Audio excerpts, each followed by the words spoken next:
Shalom. Sekali lagi ya, Shalom.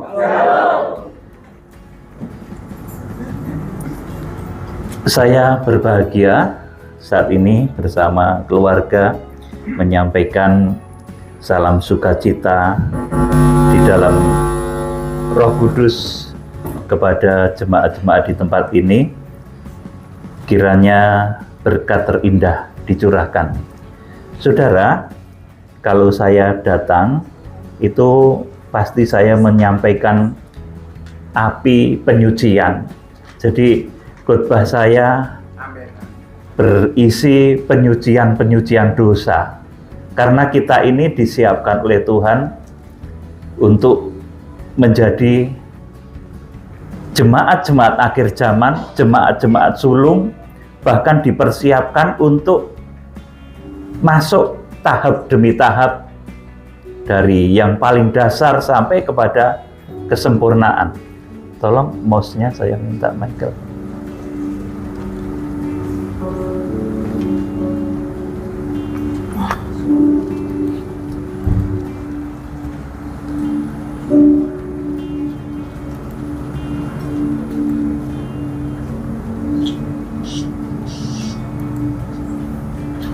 Jadi sekali lagi kita ini disiapkan oleh Tuhan untuk menjadi jemaat-jemaat sulung yang kelak bahkan terhindar dari masa antikris, bahkan juga kita bisa harpazo, itu diangkat hidup-hidup, tidak mengalami kematian tubuh. Untuk itu perlu penyucian dan pendamaian. Saudara, di dalam tahun depan saya mencanangkan satu kegerakan di mana kita akan kembali melawat bangsa Israel, karena ini merupakan satu tahapan yang harus terpenuhi di akhir zaman, bahwa Israel itu harus menerima Tuhan Yesus Kristus, dan visi itu diberikan kepada kita semua. Kalau kita sudah bisa menginjil ke berbagai tempat di Indonesia, kita juga akan menjangkau Israel, saudaraku, lewat penginjilan yang begitu dahsyat, dan ini sudah kami program bersama dengan doa-doa saudara juga. Saudara, saya akan mengambil tema saat ini, yaitu syarat-syarat orang yang diungsikan. Wahyu pasal 14 ayat 1 sampai 5.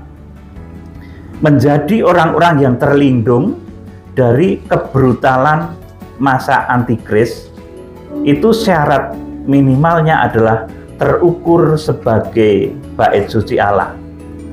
Saudara, jadi iman kita semua, kadar iman kita itu akan diukur oleh Tuhan.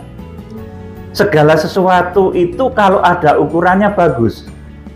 Saudara membuat kue, ya, itu kan ada ukurannya. Ini gula sekian mililiter, ini tepung sekian gram, ini telur berapa biji, begitu. Kalau nggak diukur kan nggak bagus, saudaraku. Bisa nanti jadi makanan yang tidak enak. Apalagi mengenai surga, saudaraku. Orang-orang yang diungsikan, orang-orang yang selamat dari masa antikris, dari kebrutalan masa antikris, itu juga diukur. Nah, saudara juga akan diukur oleh Tuhan. Iman saudara harus terukur menjadi bait suci Allah. Ini syarat minimal supaya seseorang terhindar dari kebrutalan zaman, kebrutalan antikris. Kita ini mendekati zaman-zaman yang susah.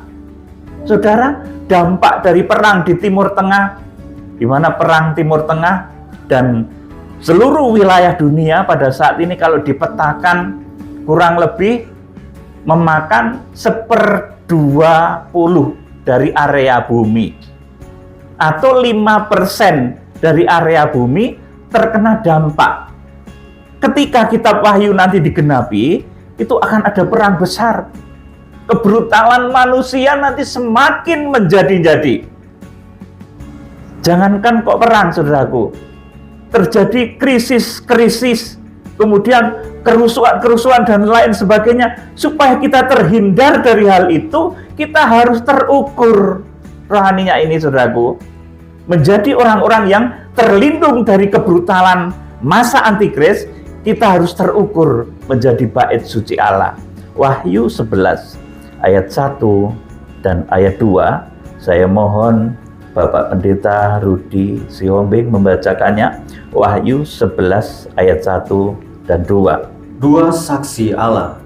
Terus, Kemudian diberikanlah kepadaku sebatang bulu seperti tongkat pengukur rupanya, dengan kata-kata berikut: bangunlah dan ukurlah bait suci Allah dan mezbah dan mereka yang beribadah di dalamnya. amin. Ukur bait suci Allah.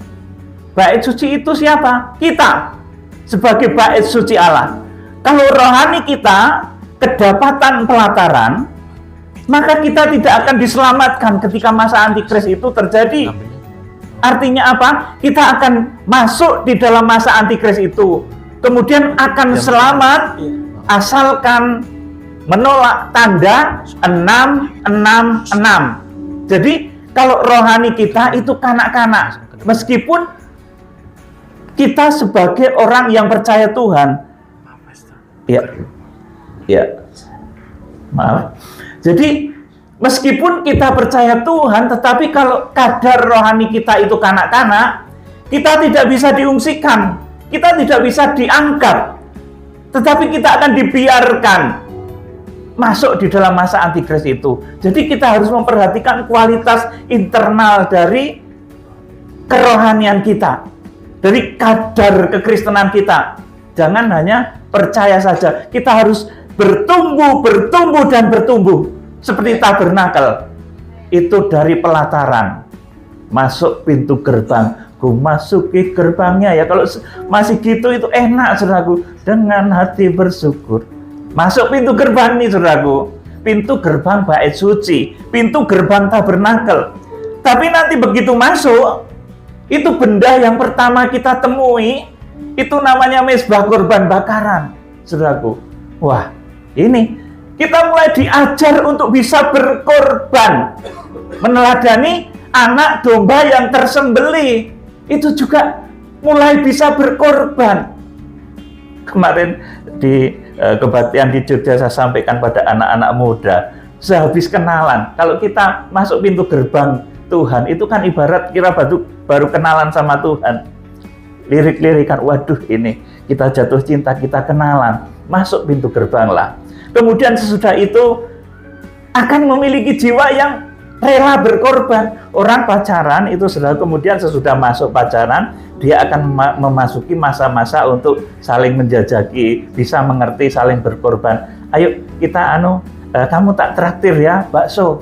Meskipun itu konon anak muda itu kan dompetnya masih tipis ya, gengsi dong kalau nggak gitu. Korban, oke deh, aku traktir bakso ya. Keliru masuk di mall yang mewah. Masuk, meskipun bakso harganya jadi mahal ya, saudaraku. Ya, nggak apa-apa, kita mulai punya jiwa pengorbanan. Demikian pula ke rumah Tuhan. Begitu masuk, kita itu diajar untuk bisa berkorban. Seperti anak domba yang tersembelih Tuhan Yesus Kristus. Sesudah itu apa, saudaraku? Kita akan menemukan benda lagi, jadi iman kita tuh naik. Sesudah kita kenalan, kita tahu berkorban, kita harus menyucikan hati kita, dibaptis. Hati nurani kita ini betul-betul disucikan. Kalau sudah pacaran, itu hatinya jangan bercabang, disucikan gitu loh, saudaraku. Sudah milih boy, ya itu aja yang dipikirkan. Jangan udah mikir boy, masih mikir Johnny. Masih mikir yang lain, masih mikir David. Ya, kalau udah kenalan, udah tahu mulai saling berkorban, kemudian harus menyucikan hati. Demikian pula kita. Ketika kita mengenal Tuhan, kita mulai saling berkorban, kita berkorban juga untuk Tuhan. Tuhan yang terlebih dahulu berkorban untuk kita. Kemudian kita harus meluruskan hati kita, ya satu Tuhan saja, jangan Tuhan iya, dukun juga. Wah, itu seperti orang yang pacaran tapi kesana kemari. Saudaraku, nanti Tuhan juga kurang berkenan. Sesudah itu, masuk lagi. Kita lebih naik lagi rohani kita. Kita akan masuk memperkenalkan keluarga kita. Setelah kenalan, berkorban, kemudian menyucikan hati, Saudaraku, kemudian juga harus dikenalkan dengan keluarga ya. Ini tahap selanjutnya dari pacaran ilahi. Kita itu mempelai Kristus, kita juga begitu. Kita akan diperkenalkan dengan keluarga ilahi.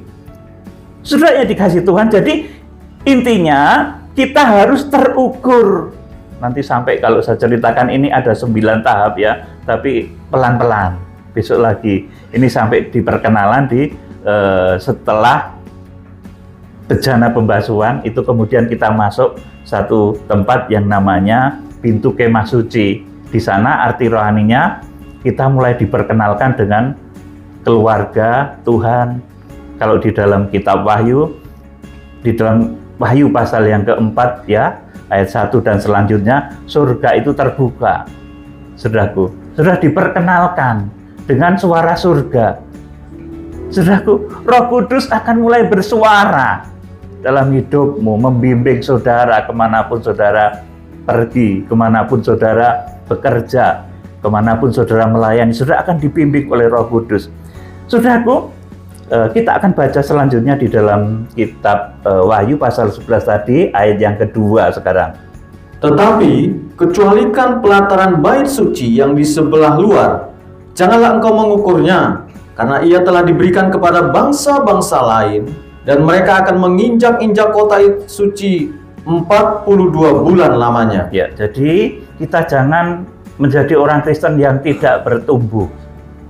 Tidak bertumbuh asal selamat. Percaya pada Tuhan Yesus pasti selamat. Iya dan amin, saudaraku. Tetapi di akhir zaman, saudara dikehendaki oleh Tuhan supaya rohani saudara ini semakin naik, semakin bertumbuh sampai pada kesempurnaan. Jadi seperti tadi ya saudaraku, iman saudara itu diukur. Kalau sesuatu yang terukur itu baik, saudara bikin adonan semen untuk rumah saudara. Kalau nggak diukur, saudaraku, asal saja pasir sekian, pasir 10 ember mungkin, kemudian semennya 1 ember saja, nanti bangunannya rapuh. Jadi segala sesuatu itu kalau terukur bagus, maka saudara harus terukur menjadi bait suci Allah. Dan saudara perhatikan di dalam ruang kudus, ya di sini nggak ada ya. Besok kalau suatu ketika saya sampaikan pelajaran tabernakel. Di dalam ruang kudus itu ada 3 benda. Benda pertama itu namanya meja roti sajian. Kemudian yang kedua pelita emas, yang ketiga mezbah dupa. Di dalam kehidupan orang-orang yang terukur rohaninya, dia akan memiliki persekutuan dengan firman. Kalau saudara baca firman, itu hatinya itu dibikin seperti sedang baca surat cinta. Ya, kalau saudara ya sekarang ini nggak zaman surat cinta ya, mungkin WA sekarang main tembak berani, saudara. Kalau zaman saya dulu, saudara, kalau jatuh cinta itu pakai rayuan minta ampun, saudaraku. Saya bikin surat kepada calon istri saya ini dulu, saudaraku. Itu lama saya bikinnya, pakai gemetar juga, saudaraku. Dan isinya ya puitis banget, ada Kidung Agung itu. Siapakah dia itu, saudaraku? Sama istri saya ini yang suruh buka malah papanya, saudaraku. Kacau ini. Ini kesalahan betul ya, saudaraku. Ya, sudah tidak apa-apa, tapi berhasil saya ya, saudaraku. Meskipun perjalanan cukup panjang ya, saudaraku. Jadi perjalanan. Jadi kalau saudara baca firman Tuhan, itu surat cintanya dari mempelai priamu. Itu jadi surat cinta dari Tuhan Yesus Kristus itu wujudnya ya kitab Kejadian, Keluaran, Imamat, Bilangan, kemudian sampai Maleaki, kemudian 4 Injil sampai dengan Wahyu, itulah surat cinta. Makanya kalau saudara baca surat cinta ya jangan mengantuk. Ya begitu kan? Amin. Ya, ini pertama tanda orang yang rohaninya masuk di ukur oleh Tuhan, masuk ke dalam bait suci yang terukur. Kemudian saudara juga harus peka dengan suara Roh Kudus. Kalau Roh Kudus itu bilang, kamu harus taat, kamu harus tolong orang itu.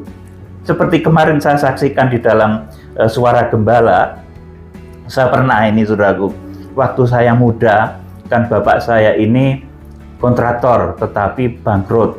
Kemudian saya di tengah-tengah kegundahan hati saya, gundah gulana, ini saya mau apa lagi, saya bingung. Saya jalan ke Malioboro, saudaraku, membawa uang sekitar 20.000 waktu itu ya. Ke tempat saya sampai Malioboro itu naik bus. Biayanya kurang lebih 500 perak, saudaraku. Kemudian 500 atau sampai dengan kira-kira sampai dengan 2.000 begitulah, saudaraku. Jadi itu sangu mepet. Jadi saya betul-betul dalam suasana gundah gulana. Di Malioboro itu saya ketemu orang yang dalam kondisi sakit, seorang tua. Kemudian waktu itu saya yakin itu Roh Kudus yang mengajari saya, kasih itu berkat.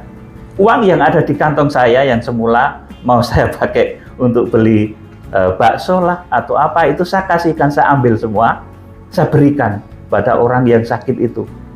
Saudaraku, di rumah kemudian setelah saya pulang dari Malioboro, di mana karena uang saya kan saya kasihkan sama orang tadi, saudaraku, sudah nggak punya uang lagi. Sebetulnya saya mau jajan macam-macam begitu, tetapi karena saya kasihkan, saya jadi pulang. Lega hati ini rasanya, saudaraku. Di rumah apa? Di rumah papa saya itu kan pemborong yang sudah bangkrut ya, tapi ada temannya itu datang ngasih saya berkat yang nilainya berlipat-lipat kali ganda dari yang saya kasihkan ke orang tadi. Ini pertama saya mengenal suara roh, saudaraku. Jadi Roh Kudus itu dahsyat. Ada lagi, saudara, ketika sudah berkeluarga, di depan rumah saya belum punya mobil waktu itu, saudaraku. Tengah malam, ini di sini ada anak saya, ada istri saya. Di depan rumah saya itu ada seorang tua seperti orang yang kekurangan sekali, kondisi sakit. Dia terbaring di emperan rumah saya itu. Saya langsung keluar. Bapak ini dari mana? Dia ngomongnya nggak jelas begitu, saudaraku. Nggak jelas. Kemudian saya putuskan, saya masuk.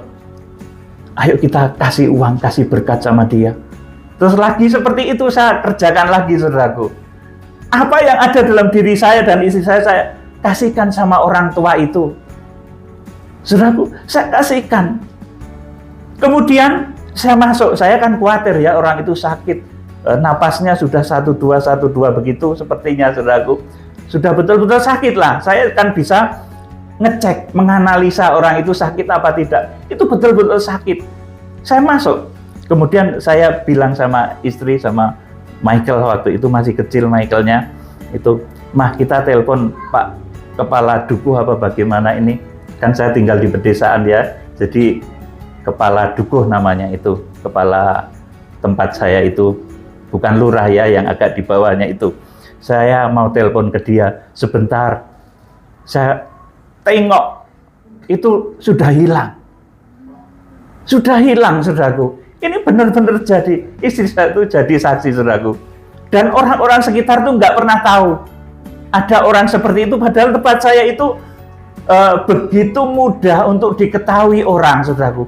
Tetapi tidak ada seorang pun yang ngerti kalau ada orang seperti itu. Herannya apa, saudaraku? Ini pengalaman bersama Roh Kudus di awal-awal ya, saudaraku. Di tempat orang tua saya itu berbaring, bukan orang tua saya, di tempat orang yang tua itu berbaring dan sakit, kemudian saya memberi berkat itu, kemudian orang itu menghilang. Beberapa hari kemudian di tempat terparkir mobil pertama saya, saudaraku, itu kecil, saudaraku, berkat lahiriah, saudaraku. Nah, berkat yang akan kita terima di akhir zaman itu keselamatan, kemuliaan, kehormatan, dan berbagai macam yang dahsyat. Wahyu pasal 5 ayat 12 itu akan diberikan pada saudara. Tetapi saudara harus peka dengan suara Roh Kudus. Kalau Roh Kudus suruh melakukan sesuatu, kerjakan. Karena itu akan membuahkan mujizat yang luar biasa. Bahkan di dalam pelayanan-pelayanan selanjutnya, saya sering juga mengadakan pelayanan-pelayanan yang besar, yang butuh ratusan juta itu. Malaikat yang bekerja, saudaraku, bahkan saya lacak pun nggak bisa. Kemarin acara di Taman Eden itu juga yang biayai malaikat Tuhan, saudara. Betul, saya itu nggak ngerti. Tuhan kirimkan orang-orang yang luar biasa yang bahkan saya nggak kenal, saudaraku. Makanya saya tidak bisa bermegah, saya tidak bisa bersombong karena kehebatanku toh. Makanya di dalam tim selalu saya sampaikan, jangan pernah ada yang merasa diri hebat, karena ini yang mengerjakan Tuhan. Saudara nanti kalau diberkati juga gitu, ingat Tuhan.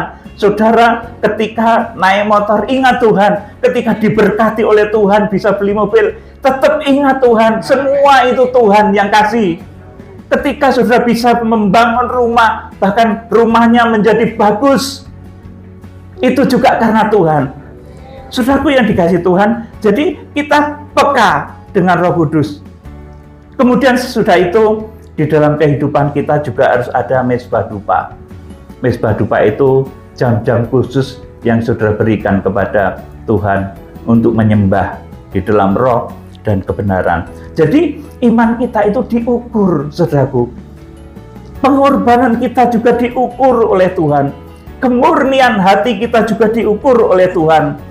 Persekutuan kita dengan firman itu juga diukur oleh Tuhan. Persekutuan kita dengan karunia Roh Kudus juga diukur oleh Tuhan. Bahkan persekutuan kita di dalam sembah dan doa itu juga diukur oleh Tuhan. Namanya sembahyang kan itu acara paling berat ya, saudaraku.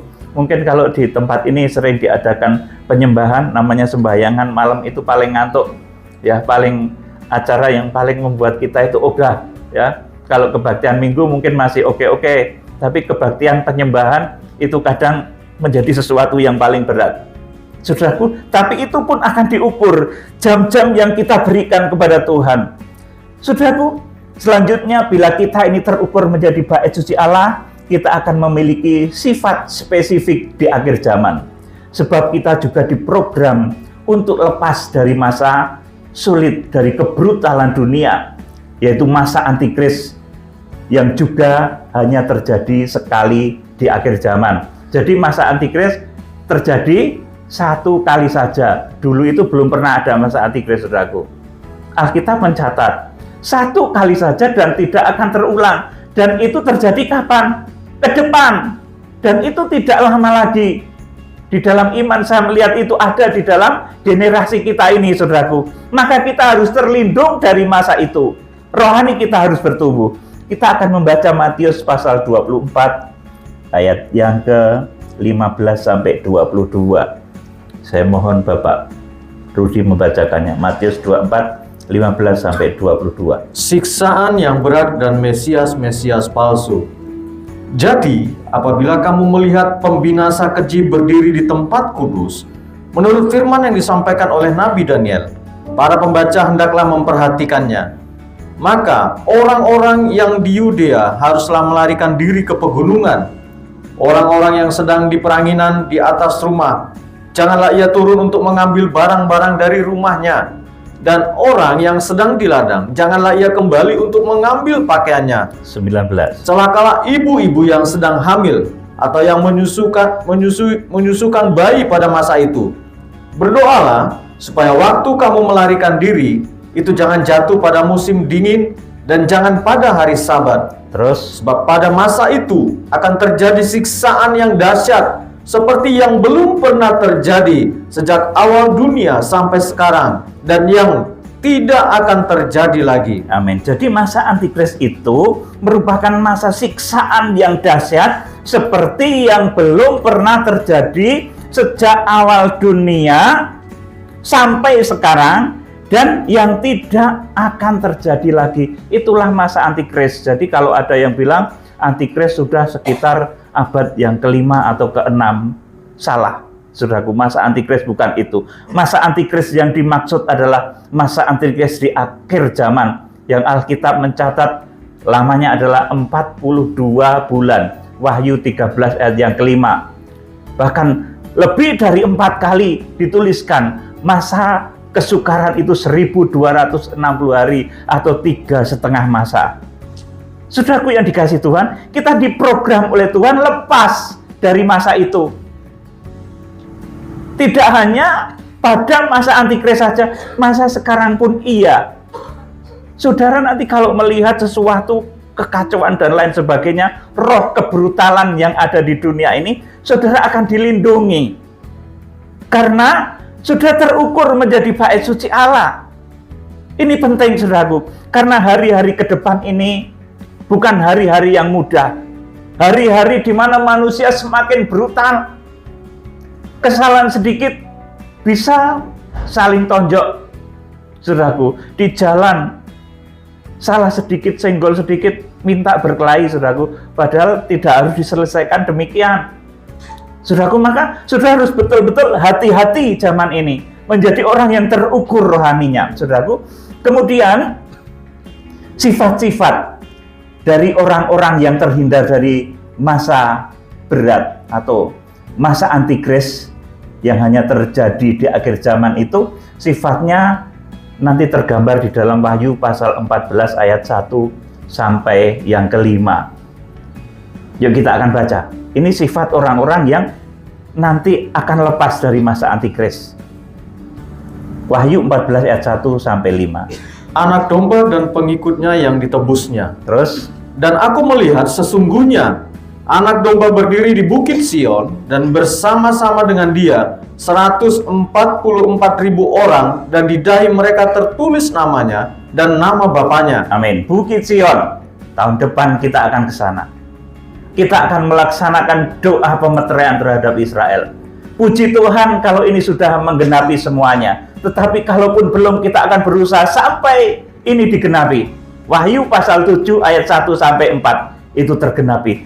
Saudara, sifat dari orang yang terhindar dari masa antikris itu dia mengikuti anak domba itu kemana saja ia pergi. Artinya kita mengikuti jejak-jejak Tuhan Yesus Kristus. Dia yang rela berkorban, dia yang rela menyelamatkan. Kemudian selanjutnya, orang yang mengikuti jejak anak domba itu karakternya apa? Di dahi mereka tertulis namanya dan nama Bapanya. Di sini tertulis nama Tuhan Yesus Kristus. Ya, kalau kemarin Pak Helbert khotbah, kita dituliskan di telapak tangan Tuhan, dilukiskan ya. Nah, sekarang nama Tuhan harus ada di sini, di dalam pikiran saudara. Seperti orang jatuh cinta, lagu dulu, mau mandi ingat kamu, mau makan ingat kamu, mau belanja ingat kamu. Saudara pun demikian. Di mana-mana saudara harus ingat Tuhan Yesus dan nama Bapa. Nama Bapa itu siapa? Yang mengutus Musa dahulu, Yahweh namanya.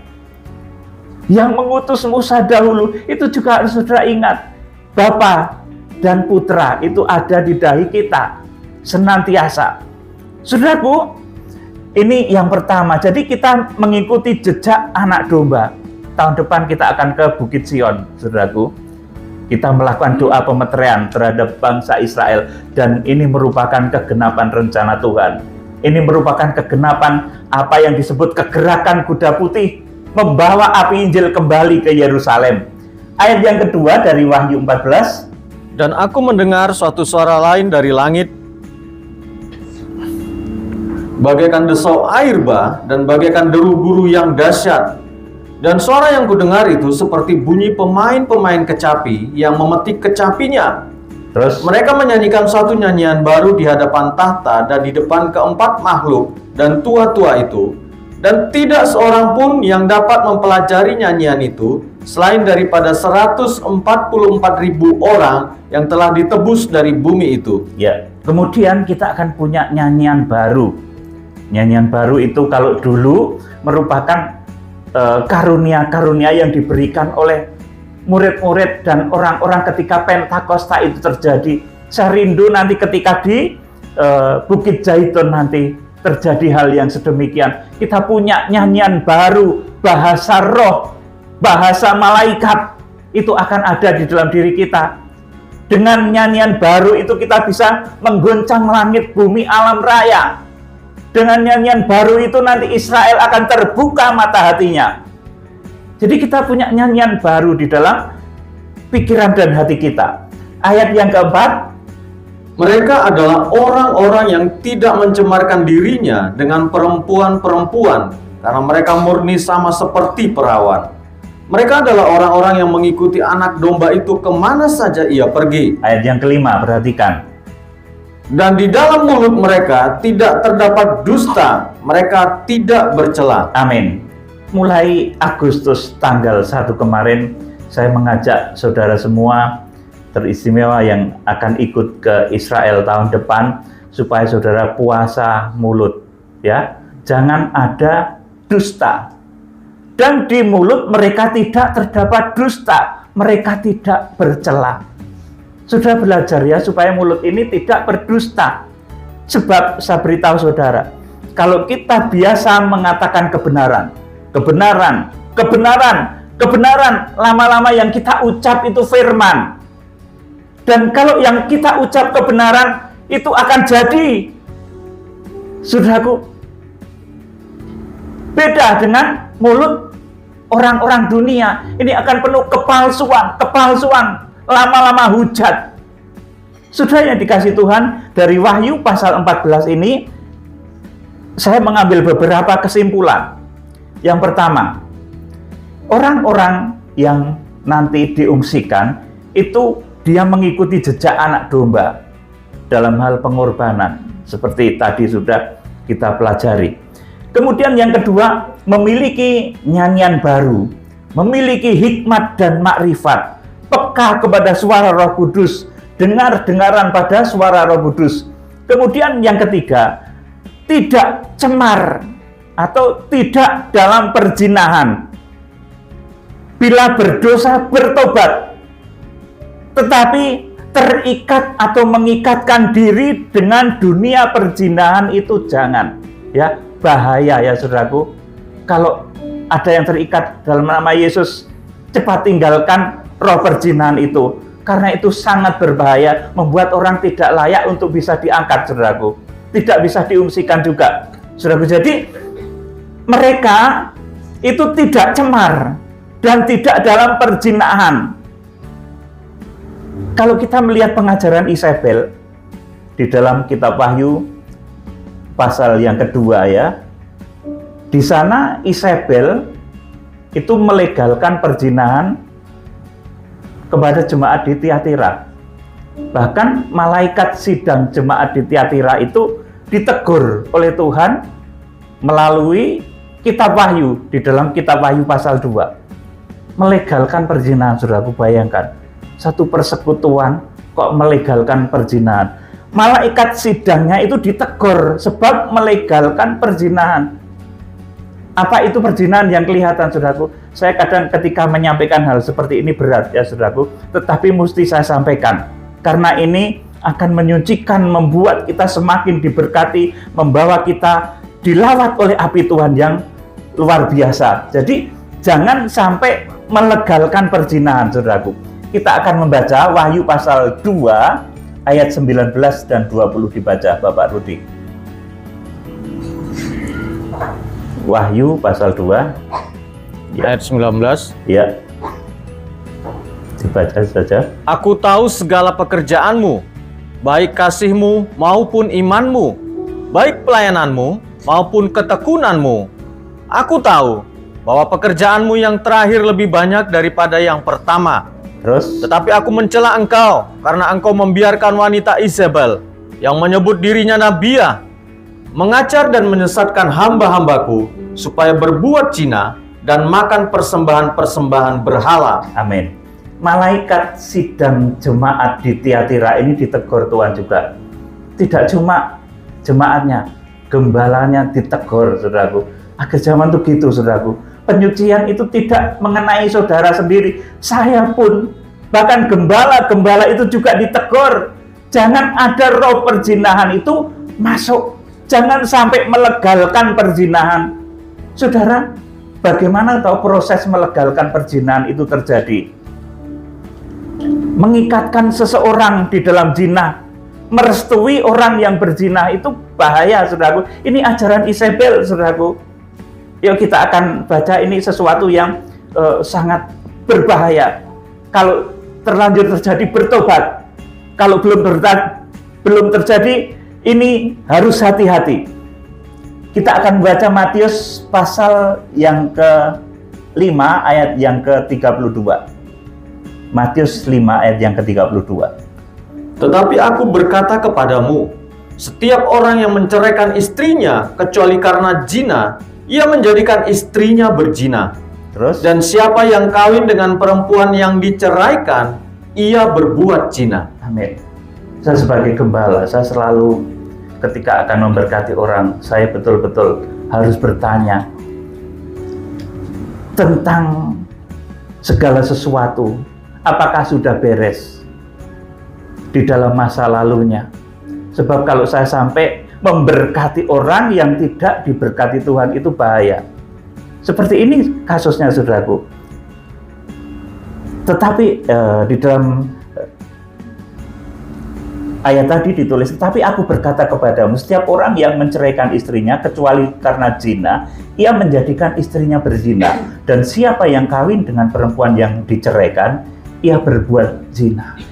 Saudara, ini teguran untuk hamba-hamba Tuhan. Jangan karena jemaat mungkin ini kantongnya tebal, terus karena melanggar firman tetap saja diizinkan, permisif terhadap dosa. Jangan ya, justru berbahaya. Ini penyucian dan pendamaian, maka nikah itu dijaga. Sebab nikah itu satu perjuangan yang panjang. Saudaraku, saya menghimbau kepada saudara juga bisa menjaga supaya nikah-nikah ini dijaga. Karena kalau sampai terjadi perceraian, saudaraku, untuk kembali lagi itu sulit kecuali kemurahan Tuhan. Apalagi kalau yang satu sudah terlanjur menikah lagi, saudaraku, aduh ini sudah berat, saudaraku. Namun saudaraku, di sini Roh menyatakan ajaran Isabel jangan sampai ada memberkati orang yang tidak diberkati Tuhan, itu nggak boleh loh, saudaraku. Ini koreksi untuk saya, untuk hamba-hamba Tuhan juga. Jangan memberkati orang yang tidak diberkati Tuhan. Berkatilah orang yang diberkati oleh Tuhan. Yang dia perjalanannya itu jelas, rekam jejaknya itu jelas, saudaraku. Kita juga membaca Lukas pasal 16 ayat 18. Saya tidak tahu untuk menyampaikan hal ini berat, tetapi saya harus sampaikan. Lukas 16 ayat 18. Setiap orang yang menceraikan istrinya, lalu kawin dengan perempuan lain, ia berbuat zina. Dan barang siapa kawin dengan perempuan yang diceraikan suaminya, ia berbuat zina. Amin. Saudaraku, jadi perbuatan zina itu kadang malah dilegalkan seperti itu. Jadi firman ini dilanggar, sehingga orang yang tidak diberkati Tuhan itu terpaksa diberkati, diikat dalam satu wadah yang tidak semestinya. Ini berbahaya, ini ajaran Isabel akhir zaman. Saudaraku, saya menyampaikan ini betul-betul satu koreksi, api penyucian yang begitu dalam, supaya nikah-nikah kita ini disucikan, dikuduskan oleh Tuhan. Jadi, saudaraku, jemaat berzina, kalau malah direstui, malah dikatakan saudaraku, sebagai apa di sini dikatakan memberkati orang yang tidak diberkati Tuhan, itu berbahaya. Jadi saudaraku, saya kembali kepada Wahyu pasal 14 tadi, saudaraku, kita menjadi orang-orang yang bisa menjaga kekudusan. Jangan ada di dalam perzinahan, supaya nama kita itu ada di dalam genggaman Tuhan kita, nama kita terlukis di dalam tangan Tuhan. Kemudian juga supaya di dalam dahi kita tertulis nama Yesus dan nama Yahweh. Saudaraku, kemudian juga orang-orang yang mau bertobat ditebus dari dosa-dosa sebagai jemaat yang sulung. Kemudian jemaat-jemaat yang layak untuk diungsikan, diberkati, layak untuk diangkat. Itu di dalam mulutnya tidak terdapat dusta dan tidak bercela. Saudaraku yang dikasihi Tuhan Yesus, jadi kita mulai belajar untuk puasa mulut ya saudaraku, supaya mulut kita mengatakan kebenaran. Kita jangan sampai melanggar hal-hal yang tadi ya saudaraku, yang saya sampaikan, jangan sampai dilanggar karena itu berbahaya, membuat kita sulit untuk melaksanakan keputusan Tuhan. Kita puasa mulut mulai bulan Agustus ini, melatih diri untuk layak diselamatkan bila kebrutalan melanda dunia, bila masa antikris terjadi. Saudara, kalau melihat konflik di Timur Tengah, itu panas dingin saudaraku, sebentar-sebentar bisa terjadi eskalasi yang begitu dahsyat dan luar biasa. Sebentar-sebentar seperti reda, tapi tahun depan kita akan jangkau bangsa Israel itu di dalam kasih yang luar biasa, kasih Tuhan yang ajaib. Kiranya Tuhan Yesus Kristus memberkati.